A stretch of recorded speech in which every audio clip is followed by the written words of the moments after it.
Okay, we have the problem. We hope here's going to say it. Okay. Let's solve this equation. Well, we found, first of all, we factor the denominator.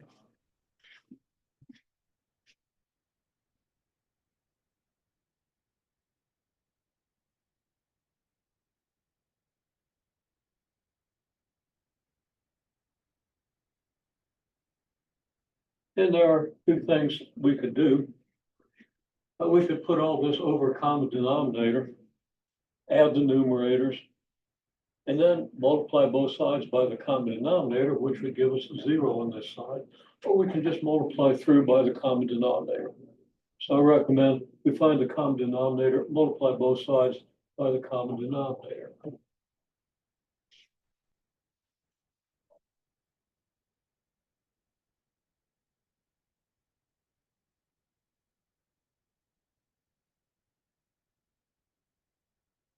And the common denominator is x plus 2 times x plus 3. I think this is what everybody did. Look at everything. Okay, so we multiply both sides by a common denominator. Well, let's do it in all its glory over here. We do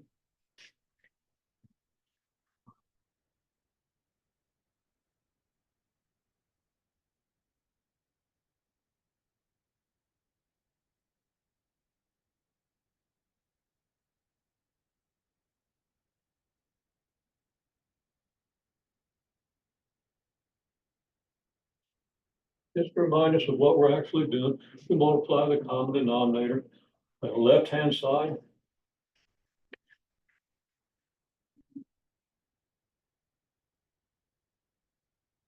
And by the right-hand side. Of course, on the right-hand side, we're going to get 0. So then we have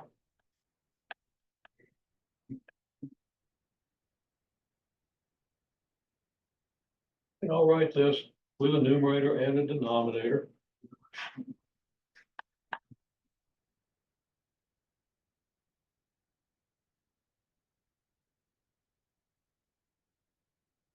Now I took up a bunch of room, so I'm going to have to do the next term on a new line.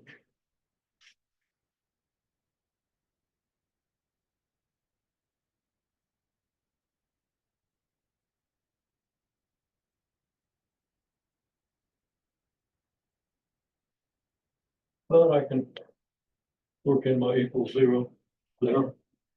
So now we know that this x plus 2 times x plus 3, if we multiply these out, this will end up as our denominator, and our numerator will contain this. So we have the denominator and a factor of the numerator, which means that we're going to divide this into this. And in that case, we kind of do this. But we do this because we know that this is going to divide into this and leave us 1, not because we can start crossing things out. Because as soon as people get to cross things out, they'll cross this out with this and leave this alone. Or they'll cross this out with this and then cross this out with this and get something completely different. Okay? You have to understand that you have to have a factor of the denominator, factor of the numerator. Factor means multiplied by everything else in the numerator or in the denominator. Okay, well, having done that, we can see that we can do the same thing with the x plus 3 here. I'll put parentheses around it just to be safe.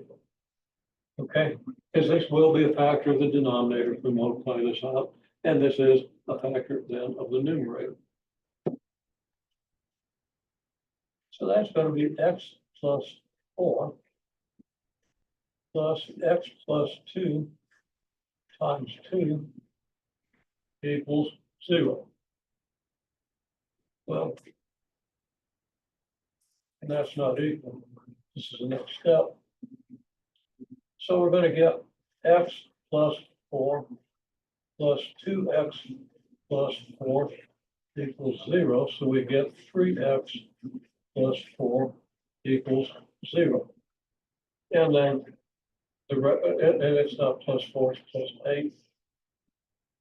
And then we're going to get x equals -8 thirds with a couple of steps that everybody knows perfectly well how to fill in.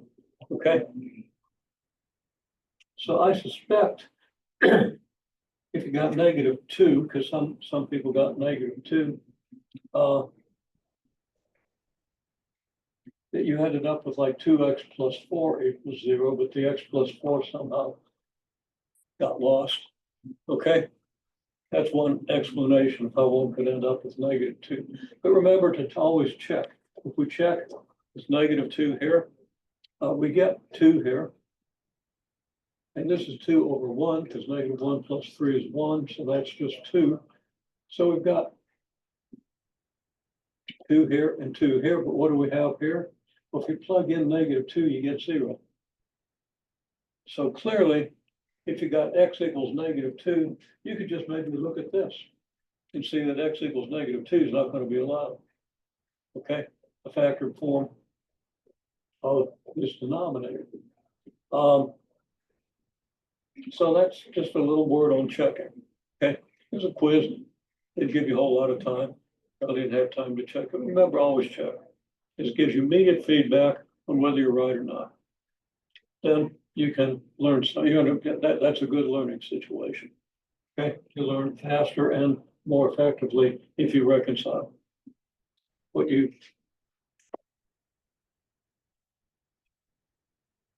find to have been an error. Anyhow, everybody did well on the homework. And everybody did well on the quiz with, a couple little errors. So we can move on.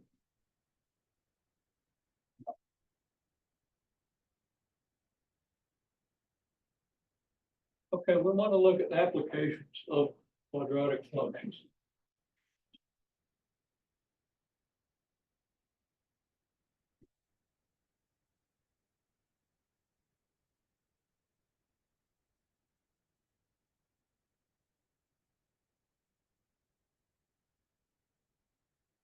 Actually, we'd be talking about applications of the quadratic formula.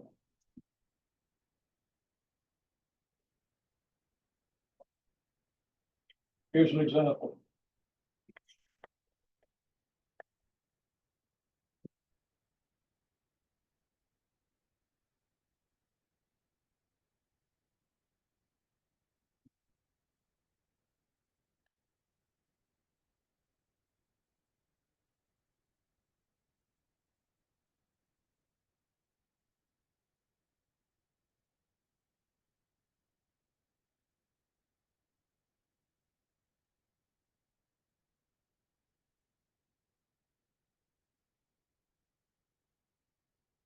Height of ball is given by this.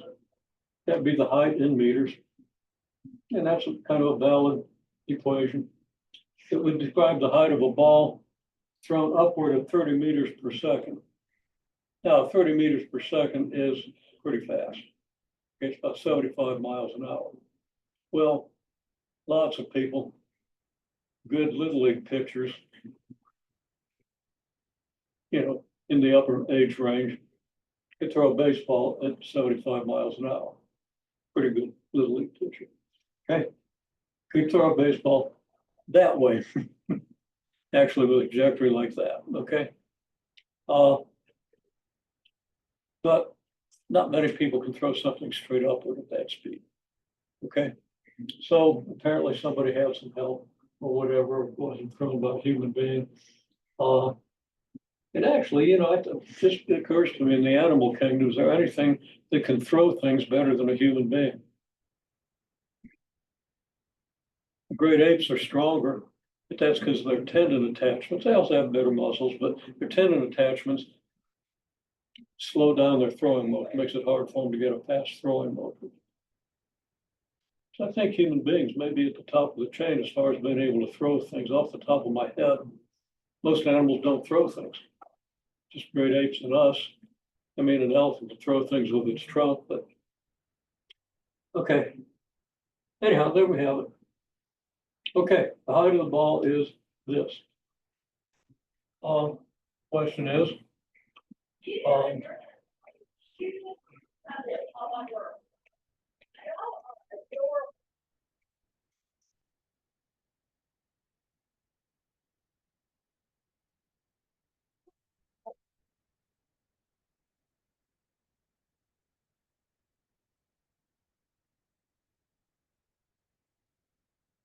What's the height when t equals 3? And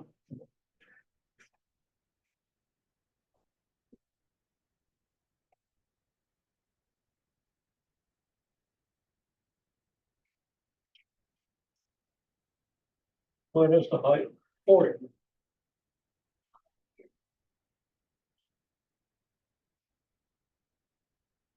Now, there's no assurance that the height will actually reach 40. So I picked a number that, not sure it's going to go that high. Okay.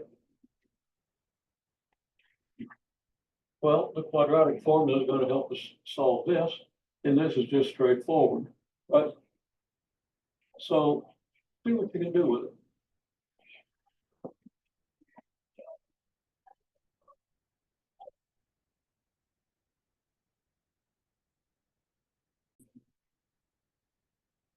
Okay, well, the height is your h of t. Now, you can always say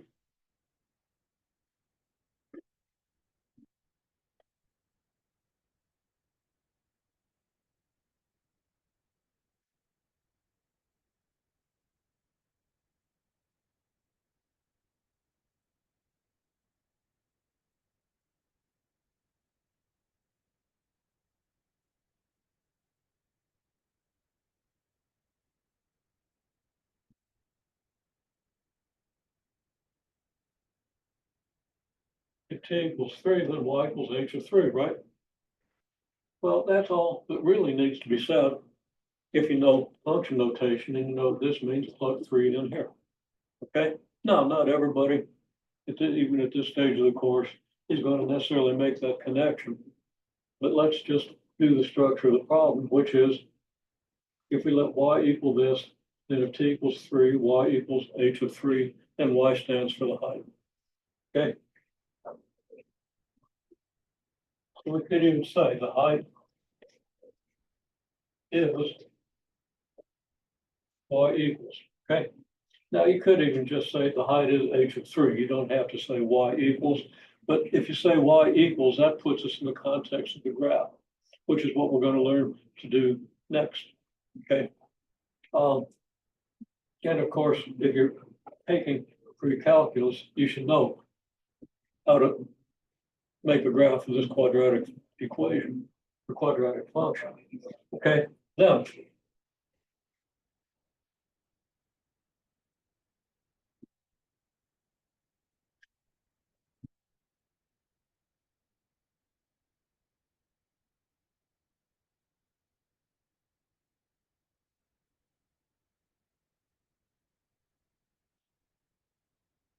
and of course, right, something isn't right. Thinking as I go, just how I want to present this based on what I saw work. Yeah. Okay. But anyhow, the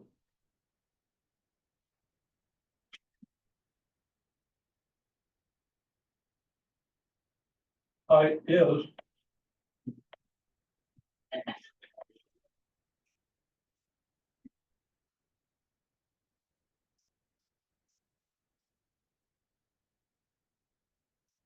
40 when y equals h of t is equal to 40.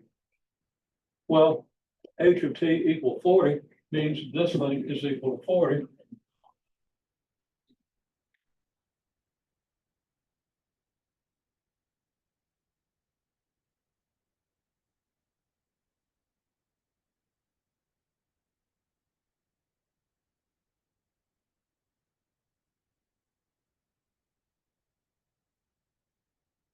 You solve that for t. Well, that's it. If you're good with the quadratic equation, and if you understand function notation, really no more needs to be said. However, let's work through the details because many people still need to see the details. It could take us much to work through these details. So maybe I can do it in the little bit of space I've left myself over here, but we'll see. Okay, well, h of 3 equals -5 times 3 squared plus 30 times 3 plus 10 equals, so you can do the arithmetic. That's 9, that's negative 45, that's 90. So you have 45 and 10 is 55.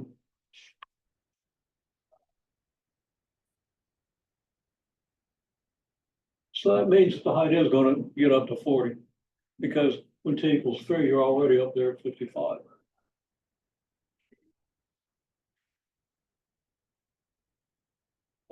Let me just put a couple of words in here.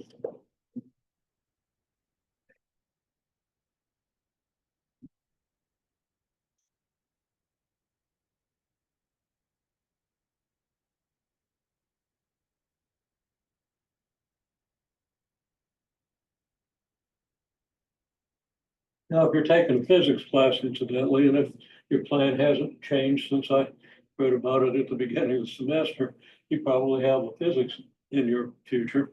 So I'll just, most students in this course don't have that. But definitely on track to do that so far. Everything looks pretty good. You would then want to use the units for these things, like t is in seconds and height is in meters. So you want to say, well, now the height is 55 meters when t equals 3 seconds. Or after 3 seconds, this thing is 55 meters above wherever you're measuring from. Okay, so you want to kind of keep that in mind. And if you have a problem that tells you height in meters or height in feet, time in seconds, then you want to include the feet and the seconds in your answer. Everybody should do that. Okay, there's even more. You'd want to include the units through the problem, and the 5 and the 30 and the 10 would all have units on them, but we're not going to get into that. Okay, just a little word to the wise in case you're going to do some physics or get into engineering or whatever. All right. Now, just to complete this, okay, negative 5 t squared plus 30t plus 10 equals 40. This is a quadratic equation.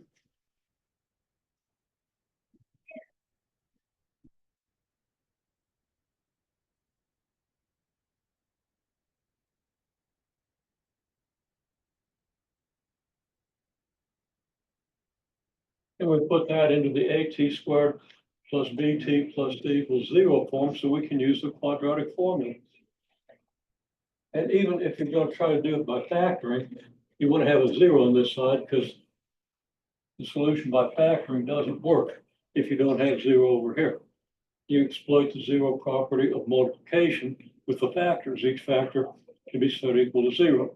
If you don't have 0 here, you can't do that. You don't have the 0 property. So you want to kind of make sure you remember that.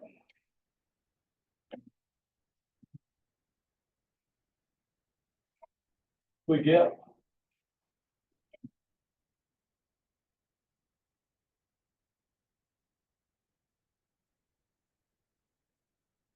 well, we subtract the 40 from both sides, so we have a 0 over here. And that's going to give us a negative 30 here. So a equals negative of negative.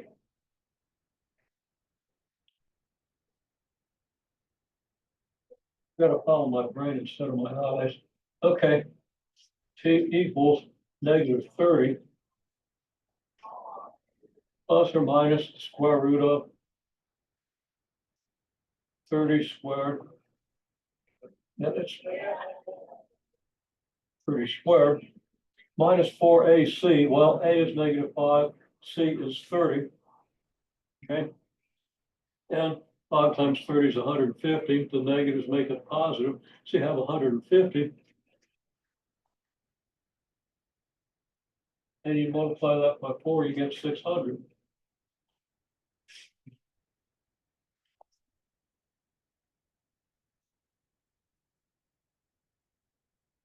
Well, that's going to be negative 30 over negative 10, which is going to be 3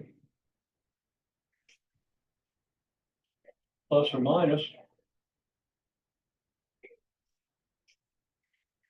the square root of 300 over 10. Now, this is negative 10 in the denominator. Your negative 10 will divide the negative 30 to give you 3. And the negative 10 will divide this, but this could be plus or minus, so we don't have to worry about a negative 10 down here. It's still going to be plus or minus square root of 300 over 10. And the square root of 300 is between 17 and 18, maybe about 17.5.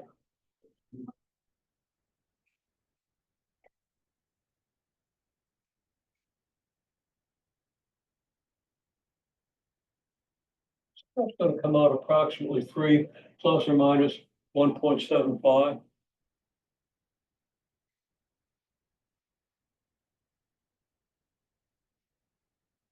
Equals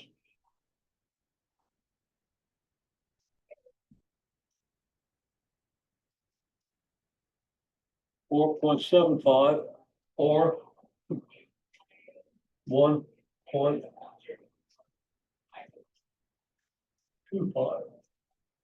Okay. Now, what this means is that this thing is going to pass the 40-meter mark on the way up, and it's going to peak actually at 3 seconds, which is going to be 55 meters. Okay. And it's going to come back down, and 4.75 seconds after it was thrown upward is going to pass the 40-meter mark again. And that's actually worth noting in detail.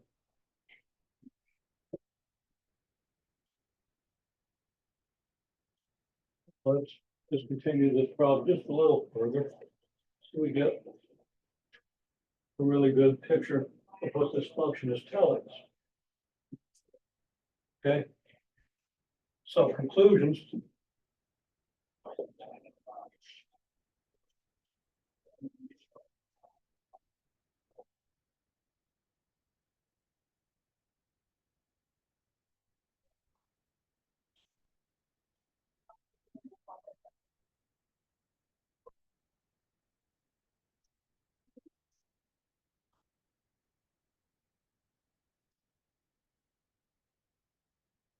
We can say 55-meter height. Let's assume that height is in meters and T is in seconds. Just to flesh out more meaning.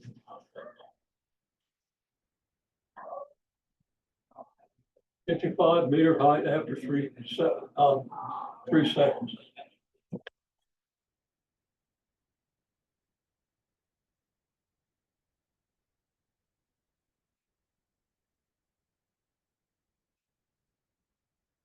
It reaches a 40-meter height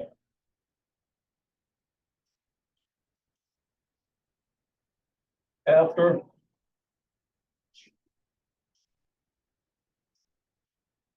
1.25 seconds, and again after 4.75 seconds.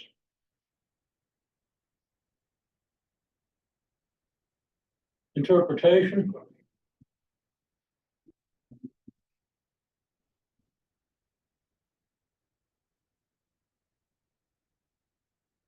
Now, I recommend that everybody, but especially people who have some sort of engineering or physics or other application that might involve this mathematics,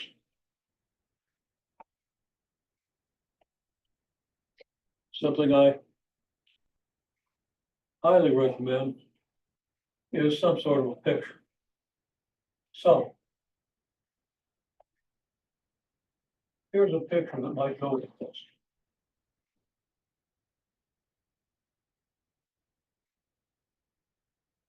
The ball is thrown from the 10-meter height upward.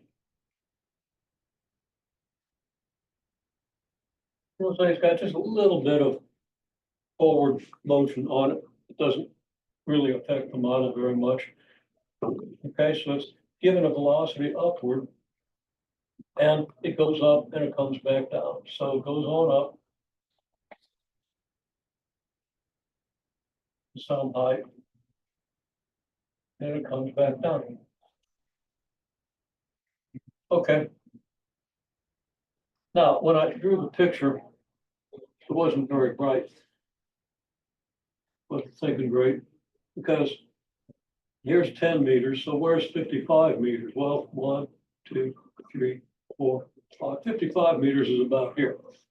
If this is 10 meters, then 55 meters is here, so our picture would have to go all the way up there and back. Okay, so I'm gonna just make a little change to my picture.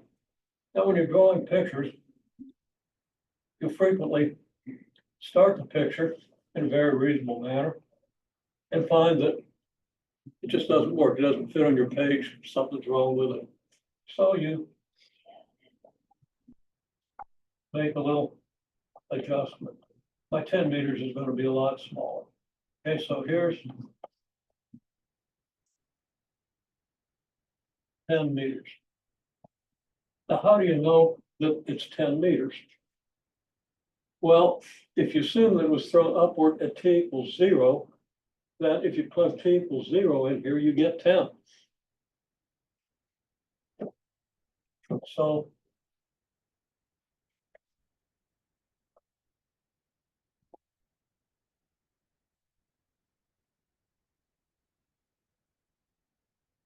y equals 10 meters at t equals 0. So you could even put a y-axis over here. You'd have y equals 0 here. You'd have y equals 10 here.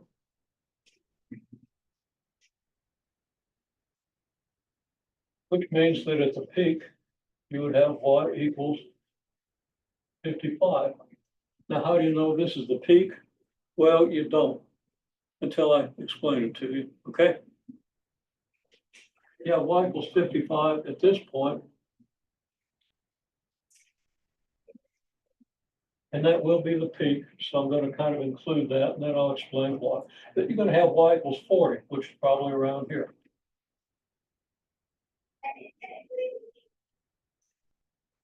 Okay. Well, then, this point and this point on the trajectory correspond to y equals 40.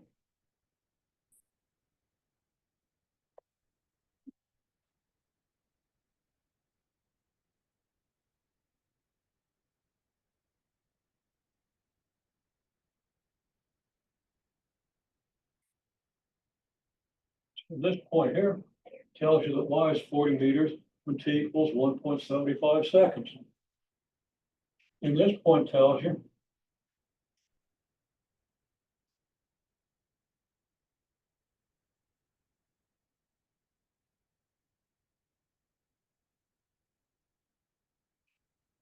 that y equals 40 meters when t equals 4.75 seconds. Okay? And all that comes out of the equation.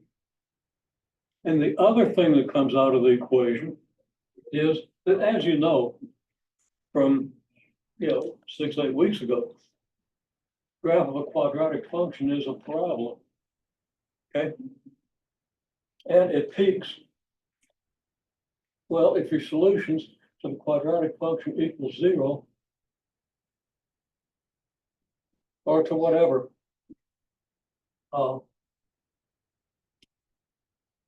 when your solution says 3 plus or minus something, if that's your time, that means t equals 3 is right in the middle of these 2 points. Now, I don't have room to label this, and kind of wish I'd have left myself room, but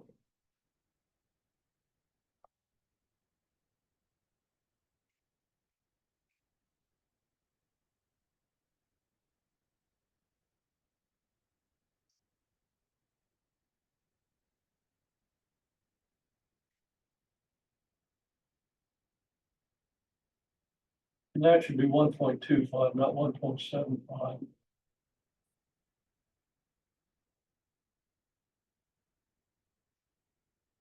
halfway between 1.25 and 4.75 seconds is 3 seconds. If you add these, you get 6, and divide by 2, you get 3. It's halfway between.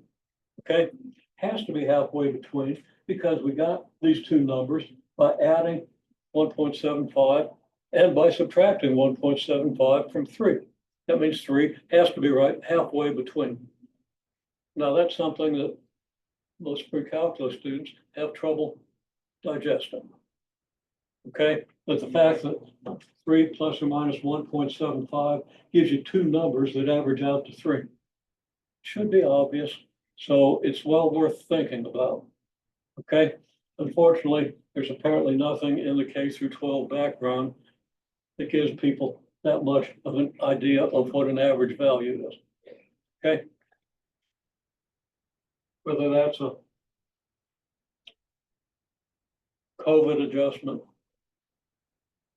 I don't think it is because it's been going on as long as I've been teaching.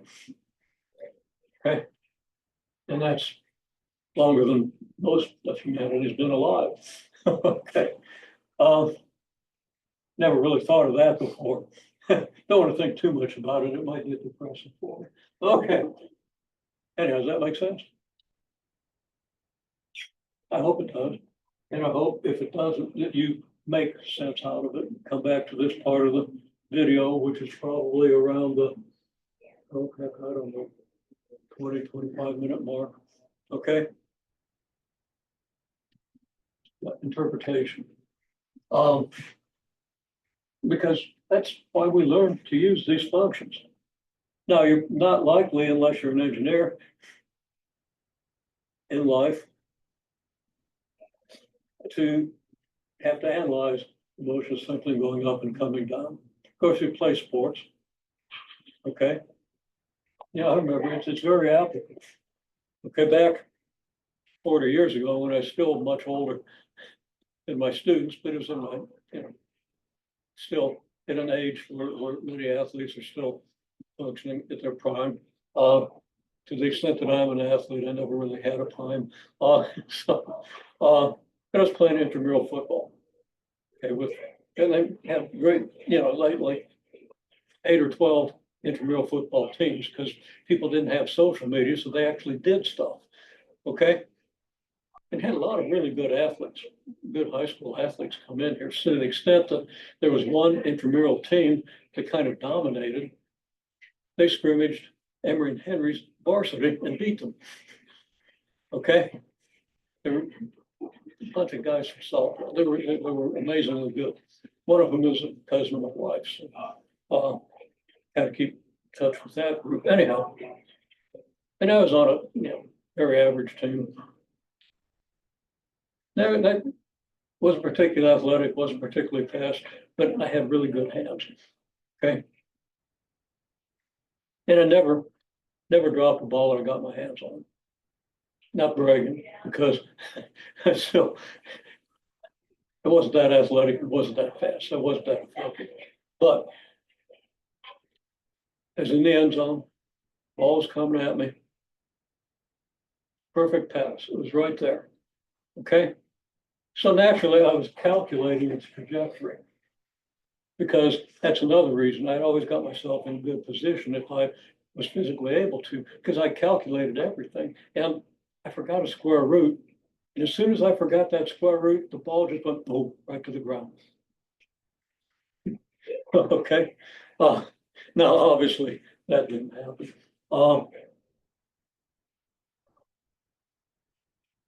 Okay. Point is that you can model a lot of reality with these things, but don't try to apply it at the speed of even an intramural football game, much less at the professional level. One other part of that anecdote was I was taught complex analysis, my first complex analysis course, and that was the field that I was beginning to pursue a PhD in graduate school. Okay. I had to stop after 2 years of graduate school, so I didn't get to complete the PhD, but I'd done a lot of good reading, so I learned quite a bit. And this guy was an active NFL quarterback. He was also a near world-class mathematician. Okay. Very interesting to learn complex variables from a guy you can watch on the football field on Sundays. He also had the equivalent of a Super Bowl ring, which he got 2 years before the Super Bowl started. Okay, 1964. Interesting. I had an interesting career since then. He's about 10 years older than I am, I guess.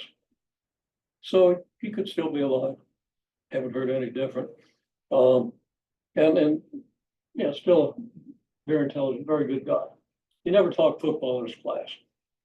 He wouldn't even know he was a football quarterback.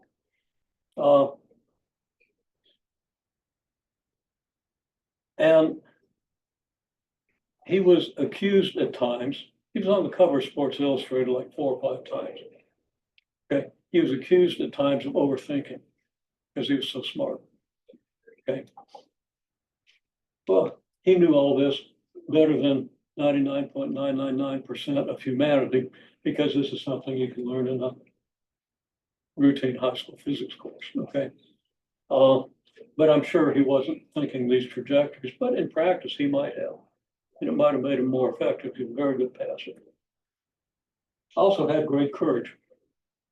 He'd throw the ball knowing he was going to get creamed. Okay, he never tried to avoid the hits.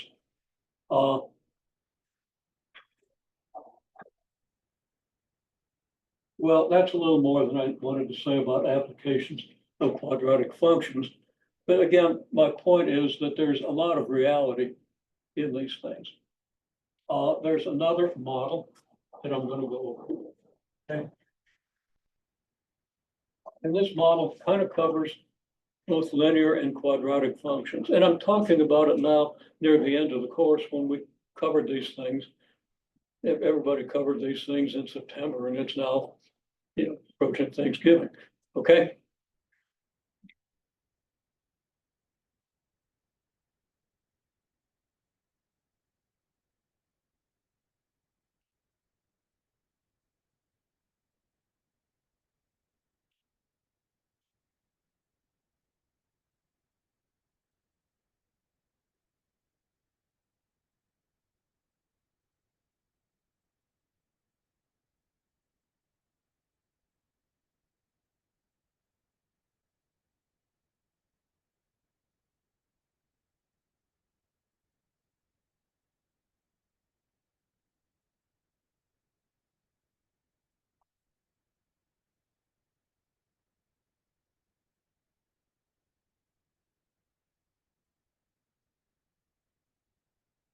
Okay, you've got a selling price and a number sold, a graph of number sold versus selling price. So you go this way, selling price increases, right? So sketch me a set of coordinate axes and then sketch me a line or curve or something that indicates how the number sold varies with the selling price. Okay, looking out, I see 2 basic kinds of graphs. One that decreases, maybe something like that. Okay, not sure whether there'd be wiggles in it, but it might be concave down or might come out to here and all of a sudden, boom, nobody's going to pay it more than that. Okay, there are all kinds of models you could have. Okay, somebody else drew a curve that looks like this, which is a very interesting curve. Okay, now you can interpret this curve as, well, the more you charge, the less fewer people are going to buy it, right? Okay. You can interpret this curve as, well, if you don't charge much, people are going to think it's not worth anything. So up to a certain point, the more you charge, the more you sell. Then after that, it kind of tails off. Okay. Now, actually, I think if you're charging 0, everybody's going to want one that has room for it, and say it's something that doesn't take up much room. Okay. Well, then you might have an asymptote at this axis. If there are an infinite number of people, they'll all want one, or could start at the total population of the world. Okay. And then it could come down like this. Okay. There are all kinds of models you could have. The model that we usually use to understand the phenomenon is a simple model. It just assumes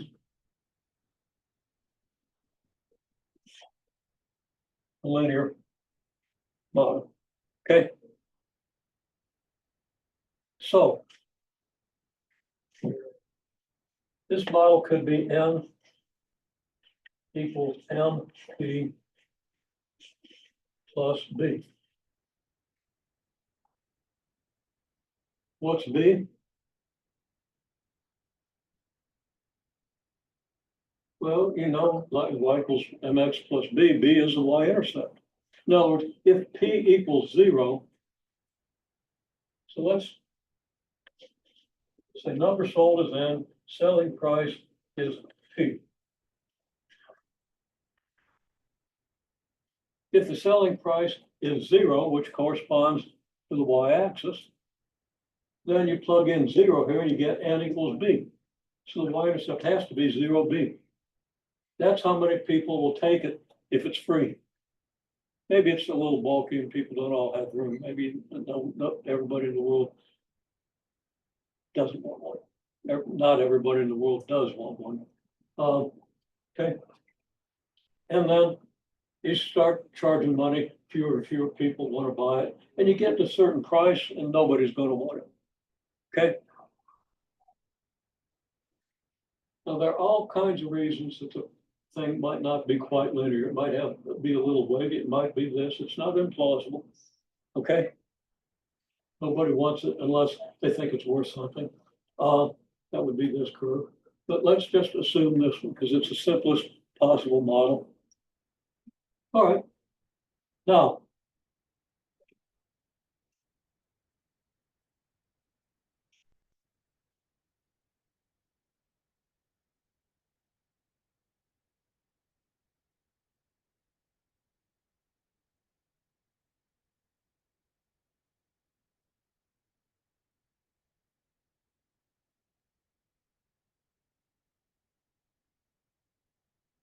okay, selling price P, the number sold is N equals MP plus B. For M and B, well, you go to your market research team, who's got a pretty good record, and you ask them to give you the most plausible values of M and B. Okay.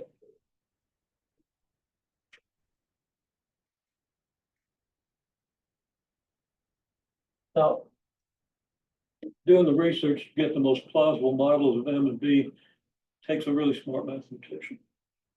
Okay. They got to be as smart as possible. So a lot of top mathematicians get hired into finance and so forth. Okay.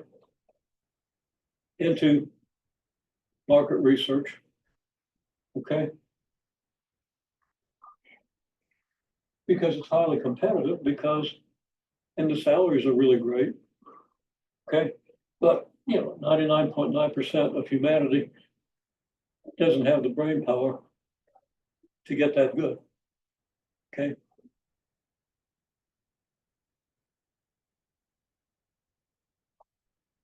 Anyhow, you go to your market research team, you get this model, so you can understand. Now, your market research team is actually probably going to give you some kind of a modified model. It's probably not going to be linear. Let's just assume it's linear, so that you, as the executive, can understand what's going on. Okay, so there we have it. Okay, now at that selling price, you sell this much, so how much money?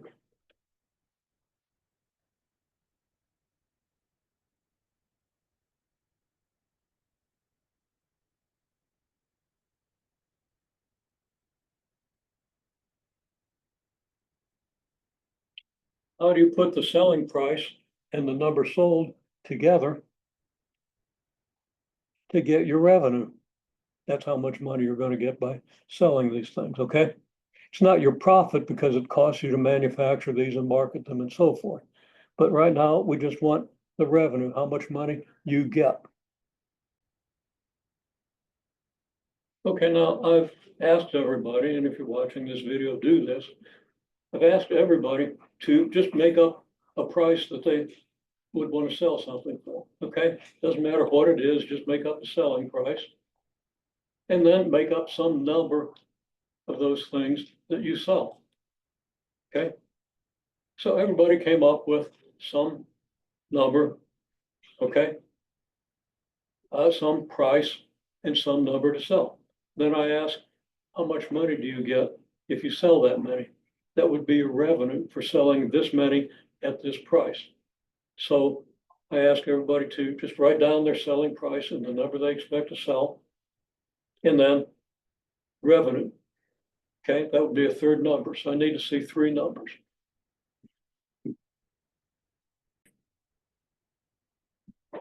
Okay. Well, what I ask people to do is make up a number to sell and a number for the price you're selling for and a number for the number you sell. Okay, well,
well, if the selling price is $50 and you sell 100, then you were free to make up easy numbers.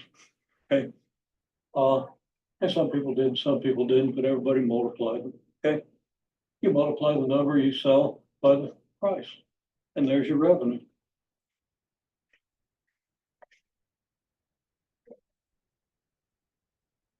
Revenue is how much money you get. It's not your profit. You have to subtract your costs from your revenue. Okay.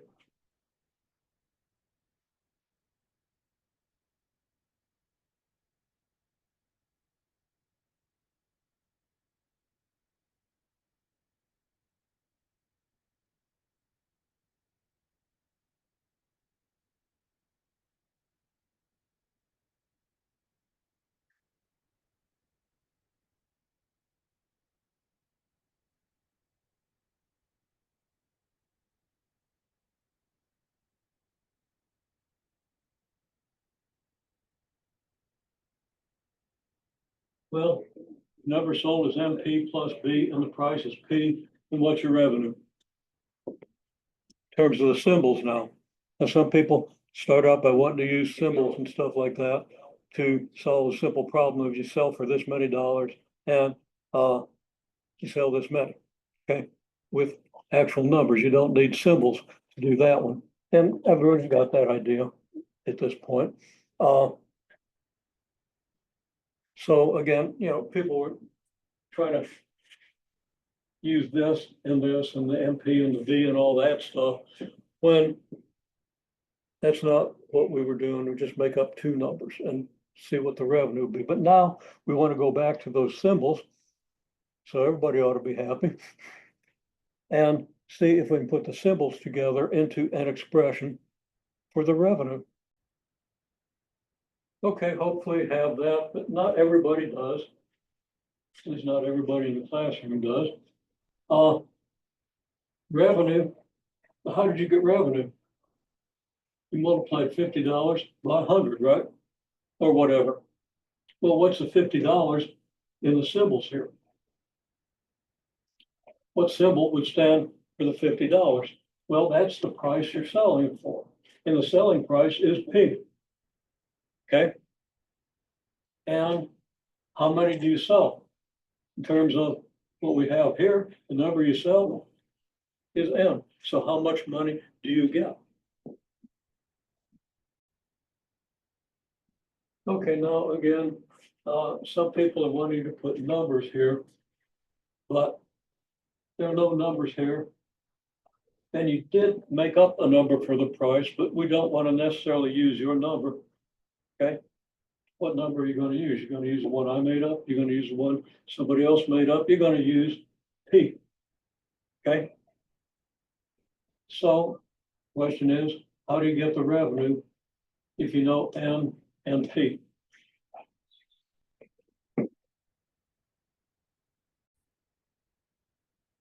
Okay, now this is kind of hard for most people because symbols can be confusing and because math courses are usually taught in such a way that you don't have to think about what anything means. You just do the operations and everybody's happy.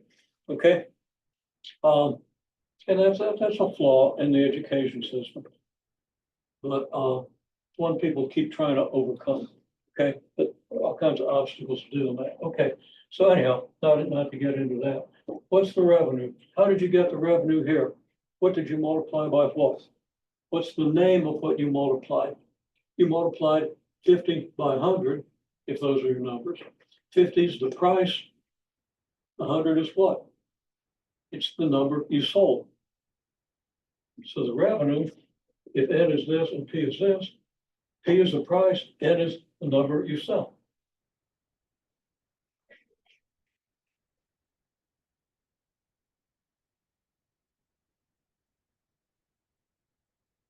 It might be hard to read, number sold times price, but that's very important. Make sure you understand what I've written here. Equals N times P. This is N, this is P. I'm sorry, this is N, this is P. Okay, we multiplied 100, which is N, by 50, which is P, and we got $5,000, which is the revenue. Okay. Now, of course, we have a formula for N that we got from our highly paid researchers. Okay.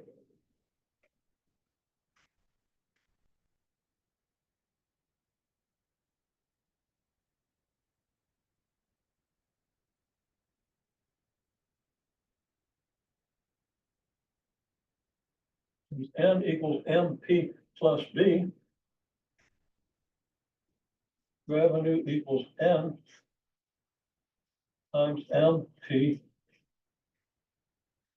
plus B. Okay.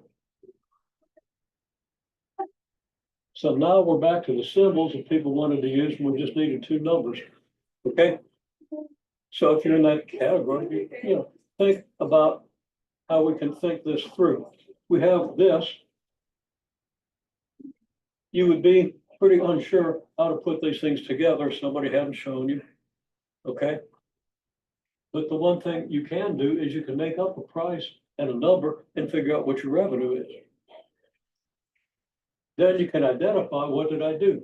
I multiply the price by the number sold. The price is P, the number sold is N. So my revenue is N times P. That should make perfect sense, and think about it until it does.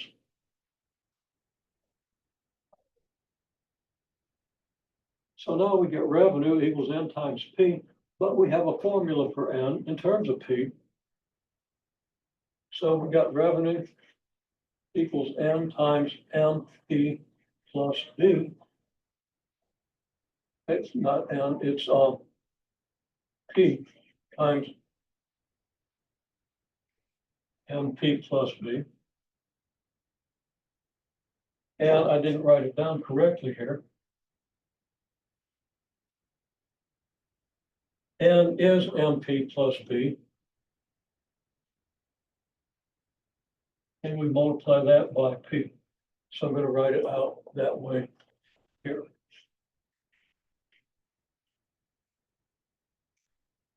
Okay.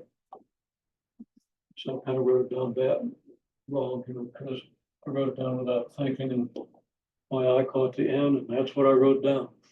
Okay. Fortunately, I'm working this out step by step and realized when I got here that what I did here didn't make sense. Okay. Wasn't going to work. But that's because I know how it works out. Okay. So revenue is MP plus B. Well, what do you get if you do MP plus B times P?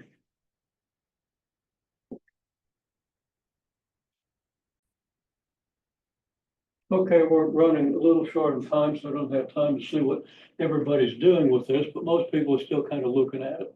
Okay. It's very simple. MP plus B times P is MP times P plus B times P. There's your distributive law. Make sure you know to understand the distributive law of multiplication over addition. Okay. Now let's make sure that that's on the screen. There we go. Well, that equals MP squared plus BP.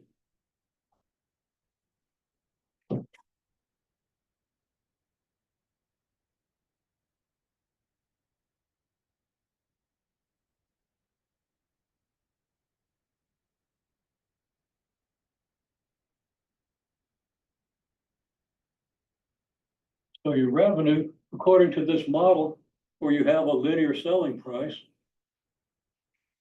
is a quadratic function. Okay, well, we could write that R of, oh man, bad chalk stroke. Okay, we could write that R of P equals MP squared plus BP.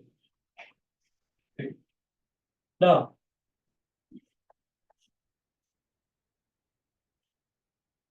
suppose N equals negative 0.01 P plus 500. Then what does this become?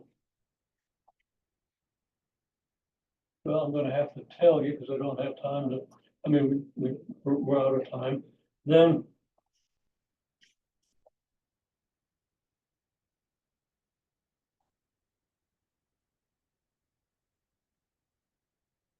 RP equals NP, just like down here, but now we have numbers to put in for M and B.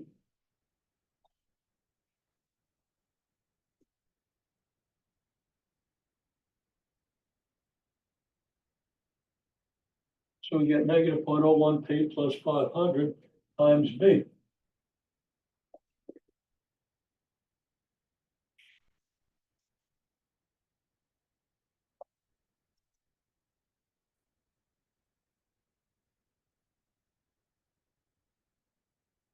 And now we have a perfectly good quadratic function. If we want to find what our maximum revenue is, we can by graphing this thing. We construct a graph of this quadratic function. If we want to find when is our revenue $2,000, we can find the price that gives us a revenue $2,000. Okay. And maybe we want to be safe. Maybe $2,000 is really easy to get. We just set a really ridiculously low price, and we know we're going to get $2,000, and we know the $2,000 is going to prevent us from bankruptcy. If we set the price a little higher and we're wrong about the model, maybe we better not do that. On the other hand, if we want to just maximize our profit, well, this is going to give us a parabolic model. It's going to be like this. It's going to be a parabola. You just find out where the vertex is. It's going to give you the maximum price. We don't have time to do that because it took a long time to learn how to put the model together, and we still have to subtract cost. Okay, so cost is going to involve how many we sell. Okay, so it's going to change this number. It's going to put a number in the end. It's going to shift our graph a little bit and maybe change some of its characteristics. Actually, what it's going to do is it's going to do horizontal and vertical transformation of the graph. We'll talk about that next time because it really pulls a lot of important stuff together.